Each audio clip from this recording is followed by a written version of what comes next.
No one, but no one can do the things that Superman does. And that goes especially for flying. I don't think anybody has not wished they could just leap up in the air and fly.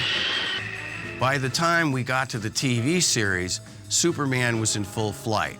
He was empowered with X-ray vision, super strength, super hearing, and a super intellect.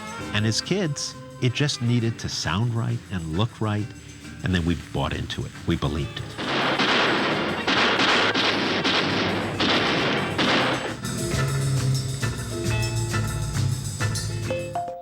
They had an incredible man in the name of Thole, Cy Simonson, doing special effects. Well, he called me Cy. Nobody knows Thole. And I never knew his name was Thole until I saw it on the credits.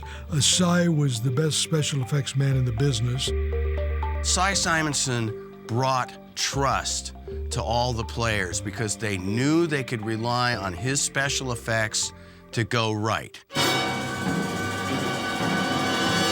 There was always bombs going off, gunshots, guys pointing a gun at you. Look, your orders have just been changed, kid. The interesting thing about an actor and a special effects supervisor is that you have to have a lot of trust. It's really, really based on an understanding of where everything will fly, which direction debris will go. All of that's really, really important. Cy was so wonderful. You could always know that you were safe no matter how close the fire was going or the bombs were going to go off. George Reeves learned early on it's not a good idea to be suspended on wires. Wires can break. The wire broke during the first season, and George fell to the floor. He said he's not going to do that anymore. Cy, or Thole Simonson, was brought in as a special effects technician. And they trusted Cy implicitly because everything he did came off without a hitch. I went home and I figured out all these different things, and we came up with a rather reasonable approach to it. Cy developed this pan. It was a steel pan, and that gave George the ability to fly. And George would hold out his arms as Superman, hold out his legs, and could fly, move to the side, dip down, do everything. The invention of the pan, as they call it, that Cy Simonson came up was ingenious because it allowed George to be filmed from a long distance, and it appears as if he were flying and banking and rolling back and forth. And it was merely a pan underneath his costume that went to a large pole between his legs, which could be manipulated by 2 or 3 men on the other side. George was happy with it because it was substantial.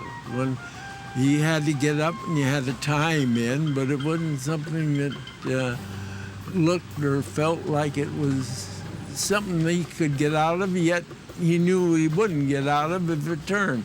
So he was happy with it. I heard that he just got exhausted up there. I mean, try. Sit on a chair, as we all did as kids, and have your arms and legs stretched out for 5 minutes or 10 minutes or 15 minutes. It's exhausting. It's painful. I'm not sure how much you could do after that. There were 4 general flying sequences, but if you look very closely in the seasons, you will see some variations where Superman is flying in from different angles. In Dagger Island, he actually flies around the Metropolis cityscape, and you see him from head to toe, which is very unusual for the color shows. Another thing that was awful hard to control was his cape.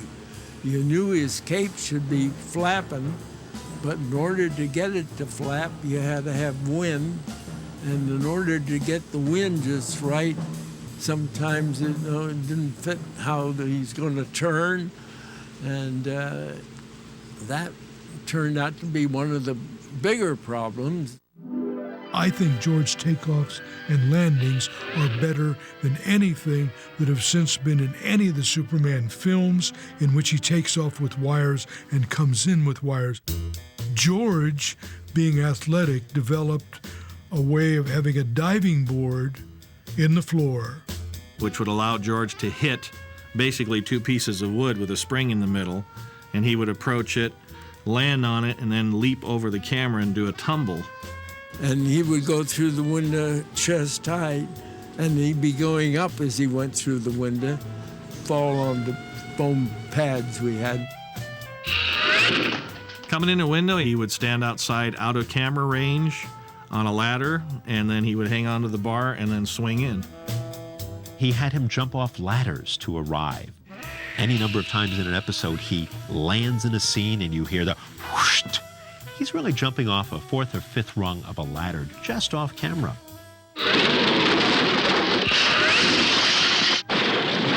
As Cy and some of the other crew said, George loved those damn walls.